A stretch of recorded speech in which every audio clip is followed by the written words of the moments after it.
Muy bien, vamos a entrar al mensaje número 19 de parábolas. Hoy vamos a hablar sobre la oveja perdida y para esto tendríamos que ir al libro de Lucas capítulo 15, versículo del 1 al 7. Si quieren abrir sus Biblias ahí, y acuérdense que antes de leer vamos a centrarnos en el punto principal de este mensaje. Lucas 15, 1. ¿Ya lo tienen ahí? ¿No están dormidos? Muy bien. Lucas 15:1. Antes de leerlo, yo quiero decirles, la parábola de la oveja perdida es una lección tan simple, pero a la vez tan profunda. En esta lección el Señor nos muestra la intensidad de su amor y nos enseña que nosotros debemos de tener esa misma intensidad, a cómo Dios va y busca a los perdidos. Este es el punto al que nosotros queremos llegar. Lucas 15:1, comenzamos a leer. Se acercaban a Jesús todos los publicanos y pecadores para oírle. Y los fariseos y escribas murmuraban, diciendo: este a los pecadores recibe y con ellos come. Entonces él les refirió esta parábola diciendo: ¿qué hombre de vosotros, teniendo 100 ovejas, si pierde una de ellas, no deja las 99 en el desierto y va tras la que se perdió hasta encontrarla?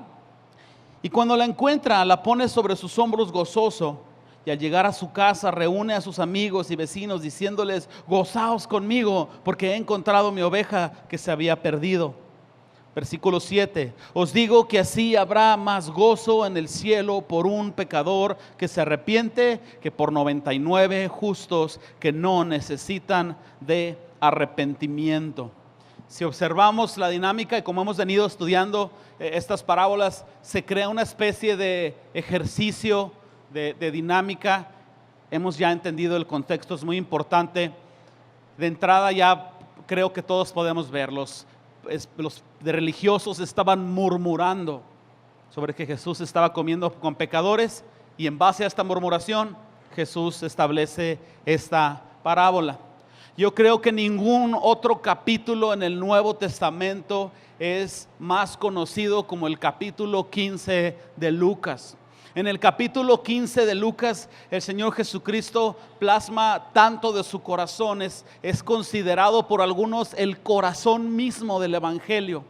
En este capítulo 15 de Lucas, Jesús está contando 3 parábolas que básicamente refieren al mismo punto, pero presentan un punto de vista diferente para el mismo punto, ¿verdad? Que es la misericordia de Dios para buscar y salvar a los perdidos. En este capítulo 15 de Lucas, Jesús cuenta estas 3 parábolas. La oveja perdida, ¿alguien la ha leído? ¿Sí? La moneda perdida, ¿alguien la ha leído? ¿Ok? El hijo pródigo, ¿alguien ha escuchado la parábola del hijo pródigo? Todos. La parábola del hijo pródigo probablemente es la parábola de parábolas, es la más conocida. Cuando uno dice o habla, menciona el tema de parábolas, ¿qué es la primer parábola que se viene en nuestras mentes? El hijo pródigo.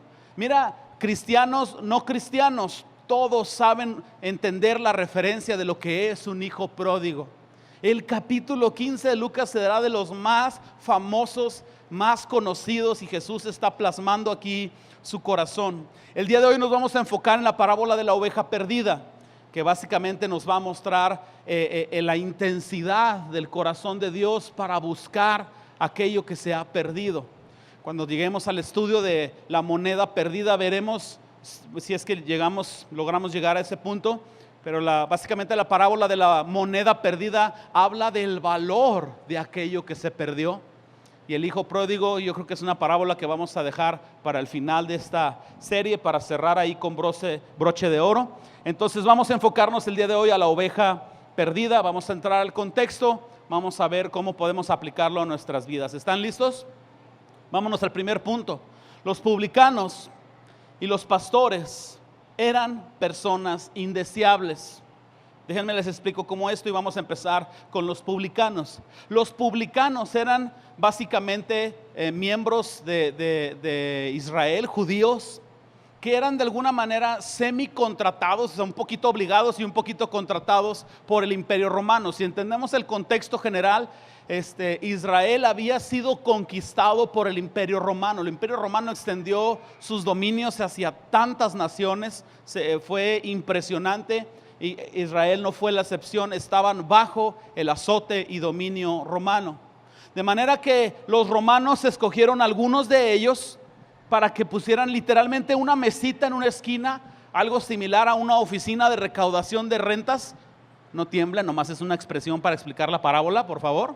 Y entonces se sentaba ahí el publicano, y estos publicanos eran responsables por recaudar los impuestos romanos. Entonces ellos tenían ahí en un pergamino la lista de todos los habitantes de esa zona, y literalmente, ¿verdad? No sé si era semanal o mensual, pero vamos a pensar que era semanal. Llegaban, pagaban el impuesto romano, y este publicano, ¿cuál es su nombre? Pues que fulano de tal, lo palomeaba. Al final de esa semana iba y entregaba la lista. Los romanos iban y buscaban las personas que no estaban palomeadas, y enviaban de regreso una comitiva para golpear o castigar a la persona que no pagó sus impuestos. Entonces, estos publicanos eran considerados traidores a la patria. Los mismos judíos, dentro de la ley, si estamos familiarizados con esto, tenían sus propios impuestos. Tan así que le preguntaron a Jesús: ¿qué dices tú? ¿Le damos impuesto al César? Asumiendo que ellos mismos ya pagaban su propio impuesto por la ley de Dios. ¿Y qué es la respuesta de Jesús? Dale al César lo que es del César, y a Dios los impuestos establecidos por la ley, las primicias, las ofrendas. A Dios lo que es de Dios. A fin de cuentas, el mensaje general de Jesucristo en este concepto es: tú paga lo que tengas que pagar. Dios es quien te suple. Dios te va a suplir para que pagues este impuesto. Dios te va a suplir para que pagues el otro impuesto. ¿Me explico? Pero cuando bajamos nuestra mirada, empiezan esos sentimientos de celo y de aquello. Creo que conviene más levantar la mirada y saber que el Señor es quien suple todas nuestras necesidades. Sin embargo, regresando a los publicanos, pues claro que ellos eran el rostro del cobro romano. ¿Me explico? Entonces, siendo ellos judíos, cobrándole a otros judíos, claro que despertaba celo, y decían: o sea, ¿cómo eres tú pues miserable, verdad, que te prestas para esta profesión? La misma dinámica del oficio se prestaba para que hicieran sus tranzas, y naturalmente eran personas que les iba muy bien. Tenemos referencias de algunos de ellos, como Zaqueo, mencionado precisamente más adelante en el libro de Lucas. ¿Y qué es lo que dice la Biblia de Zaqueo, aparte de que era bien chaparrito? Que era jefe de los publicanos, y era ¿qué? Muy rico, a base de tranzas. Y cuando Zaqueo tiene un encuentro con Jesús, nos dice cómo hizo sus riquezas. Si a alguien, hasta suena sarcasmo, si a alguien he defraudado, ¿verdad? Se lo devuelvo como cuadruplicado, estoy citándolo bien.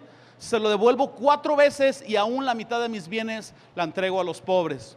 La fortuna de Zaqueo fue a base de cobros extras, chambitas, mordidas y cosas que estos publicanos hacían. Y entonces era muy de esperarse que los fariseos, que verdad nada les satisfacía, yo creo que ni las mamás de los fariseos se salvaban.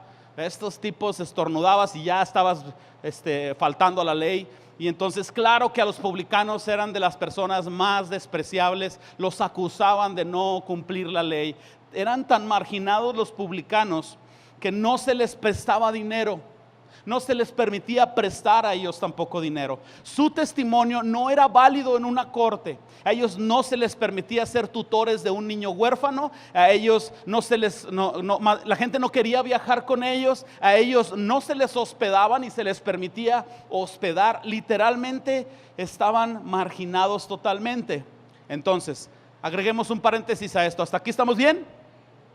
¿Nadie está dormido? Dentro de la cultura judía, cenar con una persona, comer con una persona que no era tu familia, era un acto de suma intimidad y de profunda amistad. Tú no cenabas con cualquier persona, tú no invitabas a cenar a cualquier persona a tu casa. Era todo un ritual, era un gesto de suma y profunda amistad. Y el hecho entonces de que Jesús comiera con estas personas, publicanos, Ahora ya entendemos cómo los veían los publicanos. Ahora entendemos cómo era la cultura judía. Imagínense el escándalo que se hacía, ¿verdad? De cómo Jesús comía con estas personas y era una forma confusa para algunos de ellos abandonar su religiosidad, abrazar la gracia y tratar de entender por qué Jesús comía con estos publicanos. Aquellas personas que por lo menos han dado lectura a uno de los 4 evangelios van a darse cuenta de un balance en la persona de Jesús. Ciertamente Jesús comía con los pecadores, ciertamente tenía acercamiento a todo tipo de pecador, dándonos un mensaje claro, ¿verdad? Las puertas de la iglesia están abiertas para cualquiera, porque al entrar por esa puerta, por primera vez o por vez número 100, todos hemos traído cola que nos pisen. ¿Me explico? Este es un lugar para arrepentirse.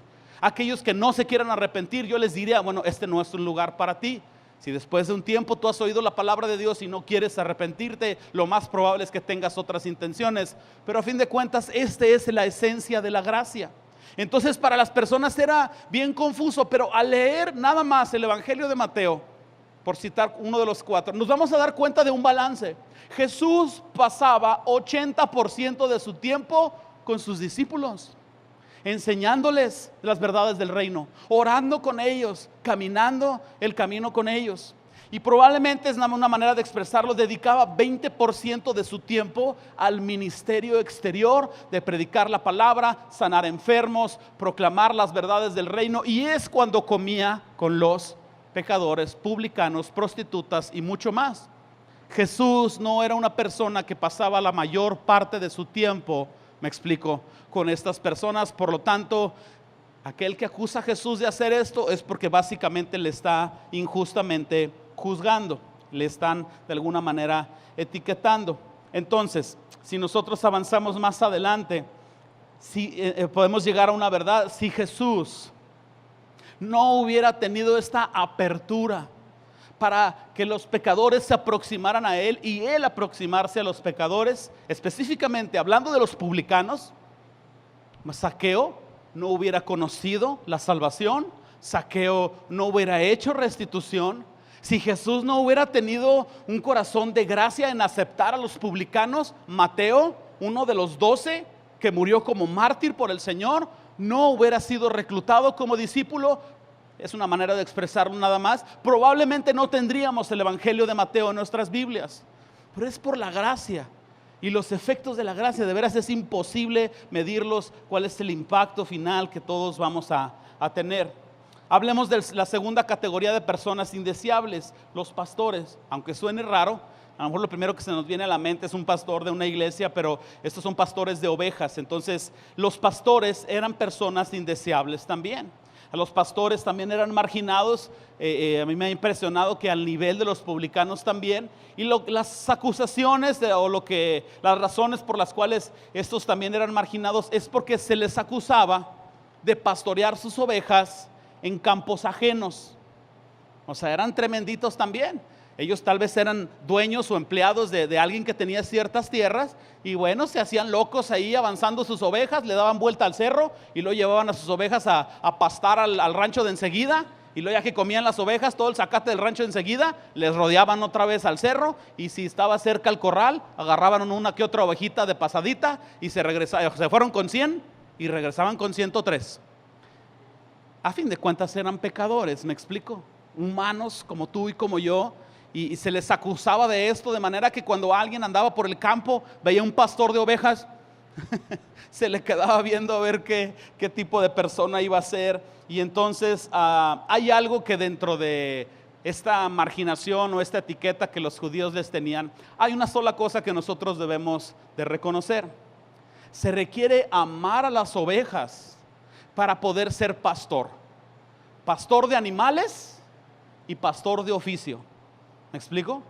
Se requiere amar a las ovejas, porque si un pastor no ama a sus ovejas, hablando de aquel que pastorea a los animales, ese pastor no iría por la oveja que se perdió, no la defendería del lobo, no soportaría todo lo que las ovejas hacen. Si un pastor que dirige una congregación no amara a sus ovejas, ¿verdad? Ya mejor ni entro en detalles, mejor avanzamos a la parábola. Entonces, estos pastores debemos de reconocerles esto y debemos de ver la manera en cómo Jesús proyecta los personajes en sus parábolas. Una vez más, Jesús está utilizando un personaje indeseable, marginado de no ser justo, y en la parábola Jesús lo está utilizando como alguien que hace justicia. Tenemos el buen samaritano, si se recuerdan, creo que fue la primer parábola que estudiamos, como un samaritano era alguien que también marginado y aventado a las afueras, y este samaritano hizo misericordia. Nadie hubiera podido hacer la misericordia que este samaritano hizo. Nadie pudiera pensar que un pastor tendría ese nivel de misericordia, refiriéndose a las personas.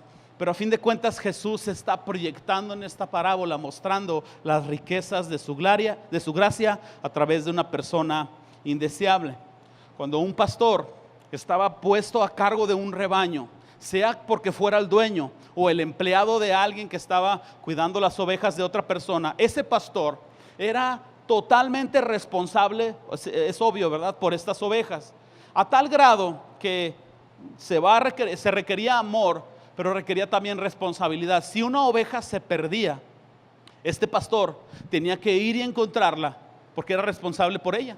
Tenía que ir y traer por lo menos la lana, o sea, me refiero el pelaje de esta oveja, para probar que estuvo muerta, pero que no supieran dónde quedó y qué pasó con ella, era totalmente inaceptable. Entonces imagínense las rebatingas que se hacían.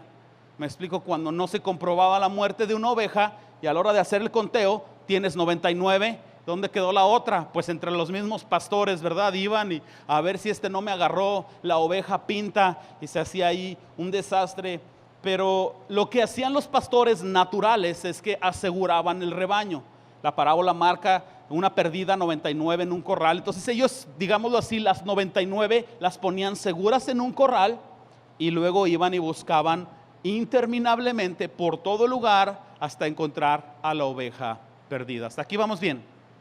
Hay un dato bien interesante en medio de esta dinámica, y es que hace 50 años un pastor de cabras, esto fue en 1947, un pastor de cabras, a ver si puedo decir bien su nombre, Mohamed Dihib, no sé cómo se pronuncie en árabe.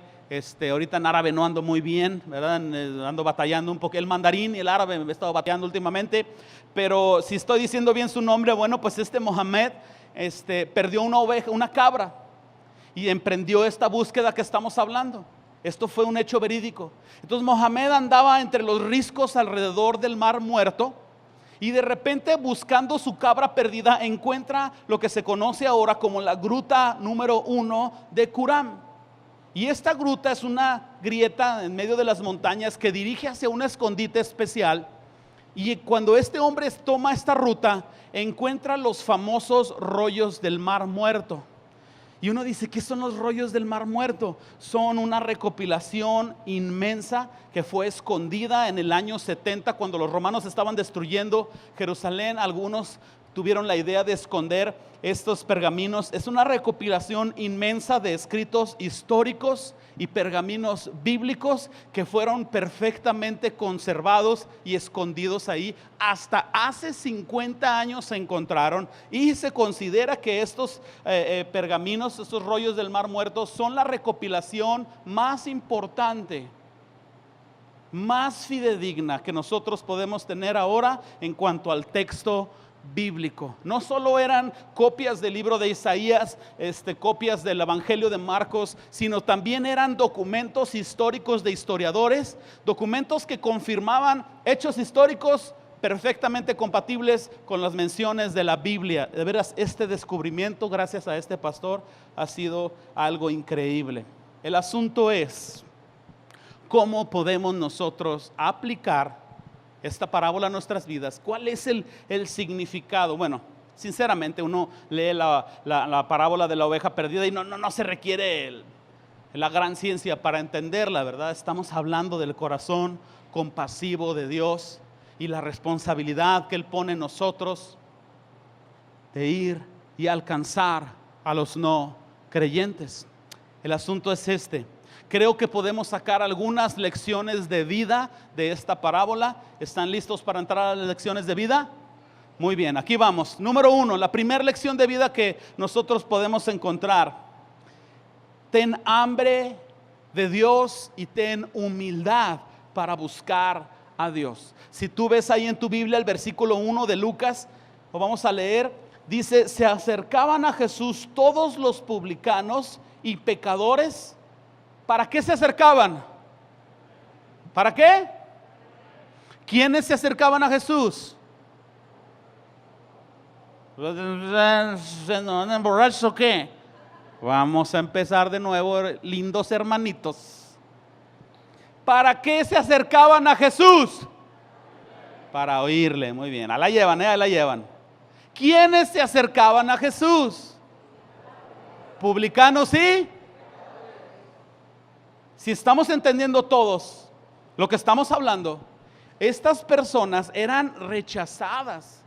El solo hecho que un publicano recogiera su mesita y caminara, la gente le hacía caras, ¿verdad? Y estos hombres sabían el rechazo social que tenían y tuvieron la humildad de acercarse a Jesús, arriesgándose a que Jesús, porque no lo conocían tal vez o habían oído, pero hasta que no tengan un encuentro con él hubieran sabido quién era Jesús, arriesgándose a ser rechazados. Pero eso es lo que dictamina la humildad de nuestros corazones. Nos aproximamos a Jesús o a veces a las personas y a veces no sabemos exactamente cómo va a ir la cosa, pero no solo era la humildad, sino el hambre que ellos tenían.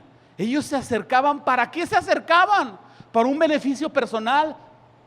Pues quizás solo uno: acercar su corazón a Dios. Se acercaban para oír lo que Jesús estaba enseñando. Entonces estos hombres fueron humildes en buscar a Dios y obtuvieron su recompensa. Me viene a la mente Hebreos, que dice que el Señor es galardonador de los que le buscan. Si tú buscas a Dios con humildad, con hambre, obtendrás una recompensa, que es encontrarle a Él y tener un encuentro con la gracia de Dios. Segunda lección de vida que nosotros podemos tener es esta: nunca te olvides de la misericordia y de la gracia de Dios que te salvó. Echen un ojo al versículo 2 ahí conmigo. Leemos el versículo 2 y dice: los fariseos y los escribas murmuraban diciendo: este a los pecadores recibe. ¿Y qué más dice? Y con ellos come.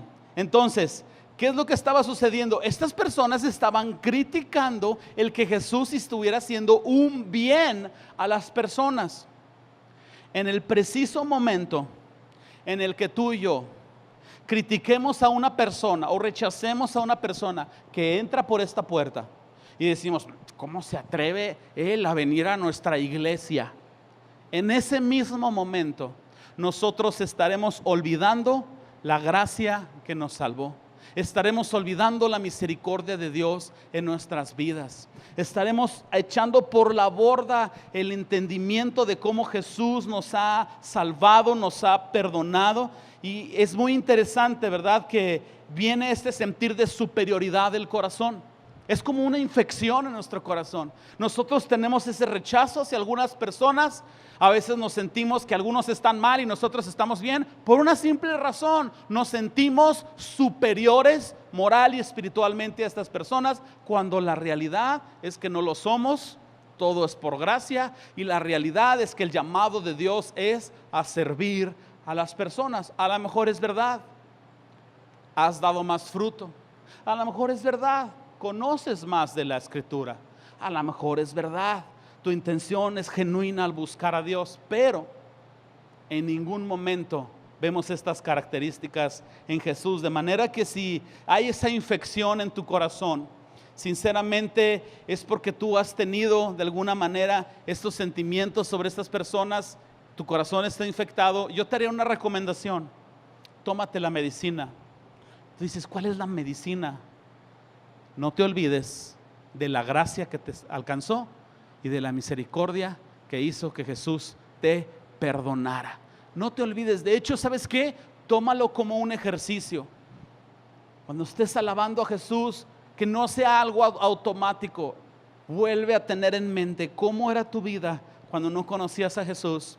Vuelve a recordar aquel día que te rendiste a Cristo. Cuando tomes la cena del Señor, vuelve a recordar de dónde te salvó Jesús, y entonces tú podrás entender que el Señor siempre es misericordioso para con los que le buscan. Es más, pensemos más profundamente en esto. La distancia que hay entre nuestros corazones y Dios. ¿Qué tanta distancia hay? ¿Qué tan cerca estás tú o qué tan lejos estás de Dios? Obviamente no lo podemos medir en medidas métricas.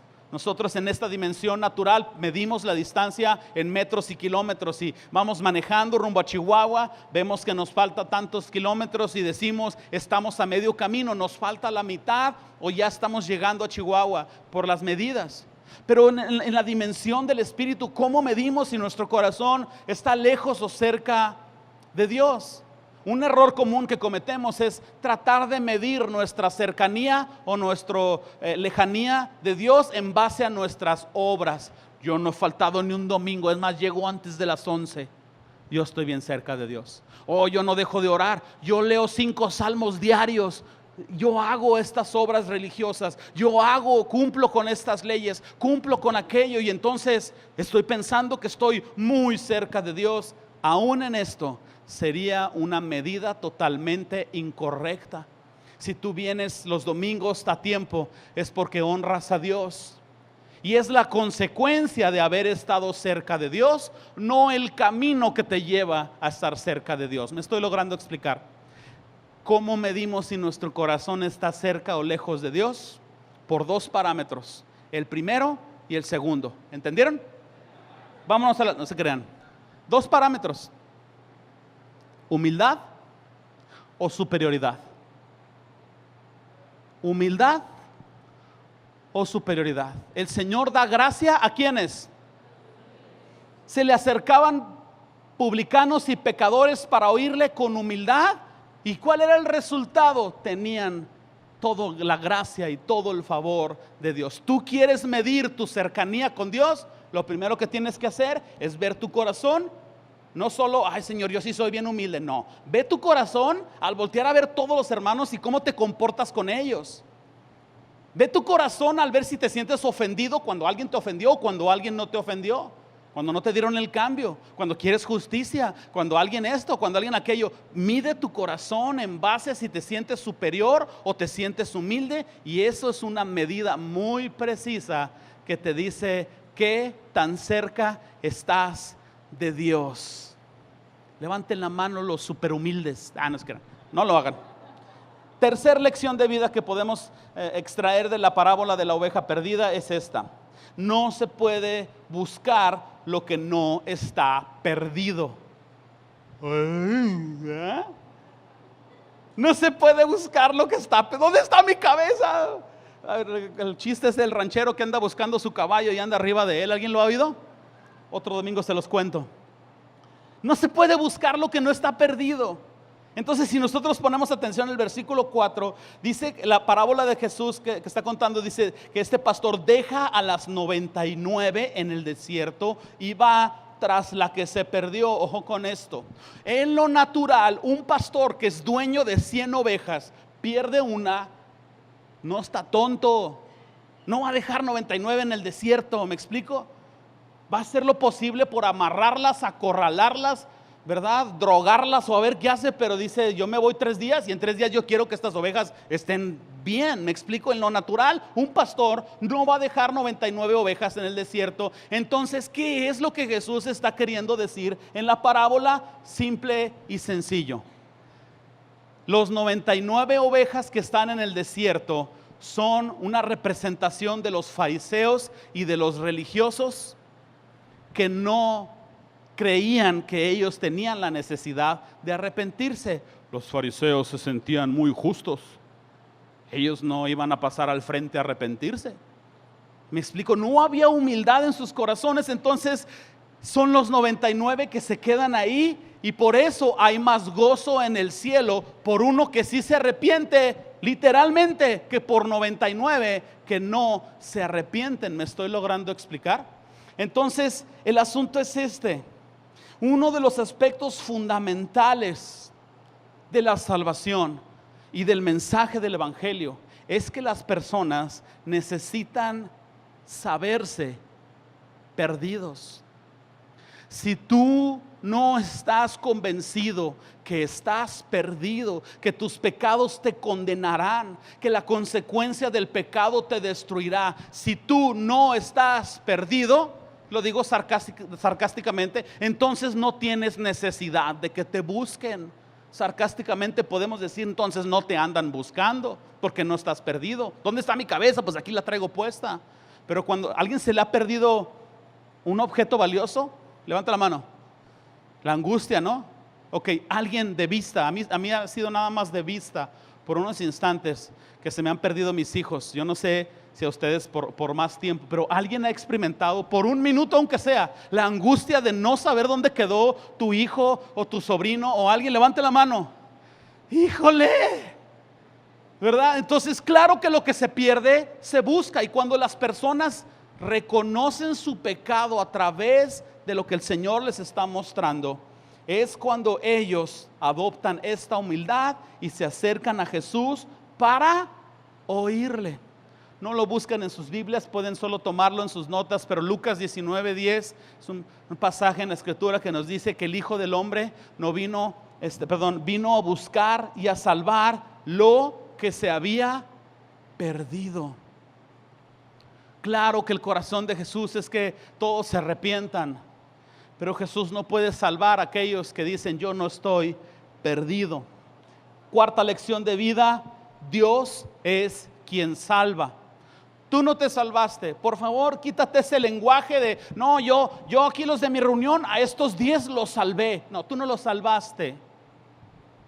Quítate ese lenguaje de no, es que yo me salvé en el 85. No, tú no te salvaste. El Señor te salvó.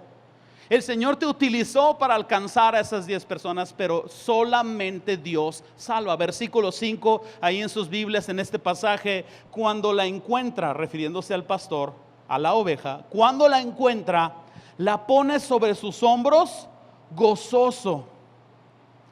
Y enfrentemos esta verdad: nosotros no podemos salvarnos a nosotros mismos. Dios está buscando al hombre para salvarlo.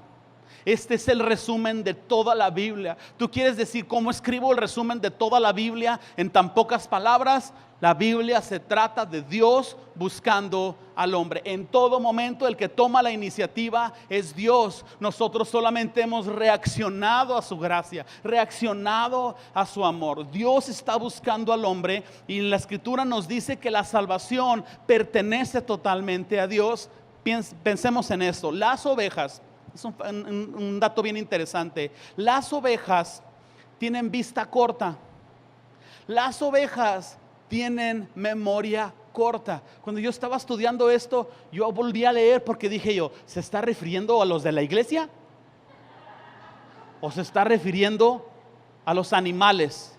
Y luego mi mente volvió a revirar. ¿A cuáles animales te está refiriendo? No es que olvídenlo. Una disculpa, se me salió. Aunque hay 2, 3 de ustedes, hermanos, que no se crean. A veces los que estamos en la iglesia tenemos vista corta, ¿verdad? Nomás vemos aquí, no vemos el beneficio de todos. Vemos lo que nos conviene. Y cuando uno como pastor disciplina a las personas, pasa de ser el máximo héroe al máximo villano. Pocos saben lo que estoy hablando. Cuando uno les disciplina a ustedes, les pasa lo que a las ovejas: corta memoria. ¿Han visto la película de Nemo? ¿Cómo se llama la pescadita esta? Miren, ni me acuerdo de la Dory. Se les va el avión, se les olvida que los has amado, que has estado con ellos, que has hecho tantas cosas por ellos, y ni siquiera la gloria es para uno, pero tienen memoria corta. Pero bueno, regresando a los animales, literalmente a los animales, tienen vista corta, tienen memoria corta y son fácilmente estresables. Por eso el Salmo 23 dice que el Señor pastorea en lugares de delicados pastos. Porque se estresan las ovejas cuando no hay alimento, se estresan cuando no están juntas, fácilmente, y cuando se pierden, Está bien chistoso, no sé si les ha tocado ver videos, pero pueden ir a casa saliendo y le escriben ahí en el YouTube y los van a encontrar. Pero cuando se pierden, se estresan de tal manera o se asustan, se les paralizan las patas delanteras y traseras. ¿Alguien lo ha visto? Se les paraliza y ¡pum! Y se caen. Está bien chistoso. Y no se mueven. Esas son las posibilidades que el pastor tiene de encontrar a la oveja perdida, porque dice, no debió de haber avanzado tanto, a menos de que se la hayan comido y la hayan arrastrado. Pero si se paralizó, la tengo que encontrar en este rango, en este perímetro. Si después de que se estresan, estiran literalmente la pata, se paralizan, se caen y entonces están paralizadas. Por eso la parábola dice que el pastor las toma sobre sus hombros y las carga. Totalmente simbólico de lo que Jesús ha hecho. Si ustedes van a sus Biblias, a Isaías 53, 6, quisiera que me acompañaran. Isaías 53, 6 lo leímos hace un momento. Todos nos descarriamos como ovejas, cada cual se apartó por su camino, mas el Señor cargó en él. Hago un paréntesis, literalmente como un pastor carga una oveja estresada y paralizada por el pecado, cargó en él el pecado de todos nosotros. La salvación le pertenece a Dios, por lo tanto la gloria le pertenece a Dios. Quinta lección de vida de esta parábola. Dices, ¿cuántas son? Son 16. No se crean. Quinta lección de vida. La parábola de la oveja perdida es una radiografía del corazón de Dios. Versículo 4. Jesús está diciendo, ¿qué hombre de vosotros, teniendo 100 ovejas y pierde una de ellas, no deja las 99 en el desierto y va tras la que se perdió hasta encontrarla? La valentía de un pastor se medía por su amor y su valentía de ir por la oveja perdida, porque al ir por la oveja perdida, este pastor podía enfrentarse a leones, que básicamente eran pumas en la montaña, o a lobos. Daba su vida, mostraba su amor, mostraba su valentía por la oveja perdida. Y de alguna manera, una oveja perdida en el corazón de un pastor que ama las ovejas le provocaba insatisfacción, le provocaba ansiedad, le provocaba una preocupación que no le permitía estar tranquilo hasta encontrar a esa oveja. Y Jesús está básicamente plasmando su corazón ahí.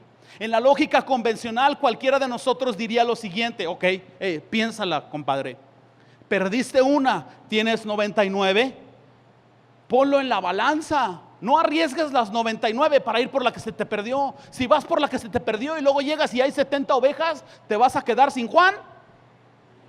Y si, miren, ustedes sí saben del libro de Chucustrenses, te vas a quedar sin Juan y sin las gallinas. Esa es la lógica convencional. Gracias a Dios que Jesús no piensa así. Gracias a Dios que Jesús fue, señálate a ti mismo, por la oveja perdida. Gracias a Dios que Jesús no mide las cosas de esta manera. Nuestro latir de nuestro corazón humano late con un ritmo que todos conocemos y hemos escuchado. Yo siempre he dicho que el corazón del Señor late que ninguno perezca, que todos procedan al arrepentimiento. Ese es un latir. Y luego viene el siguiente, que ninguno perezca, sino que todos procedan al arrepentimiento. Otro latir. Y otro latir, y otro latir, y el corazón de Dios está plasmado en esta parábola. En conclusión, la parábola de la oveja perdida resalta el corazón de Dios por los perdidos. La parábola de la oveja perdida nos dice que nuestro corazón también debe de angustiarse por los perdidos. La parábola de la oveja perdida nos enseña que Dios anda buscando a aquellos que están dispuestos a arrepentirse. La parábola de la oveja perdida nos enseña que el buen pastor da su vida por las ovejas. Yo quiero hacer una pregunta. ¿Estás perdido?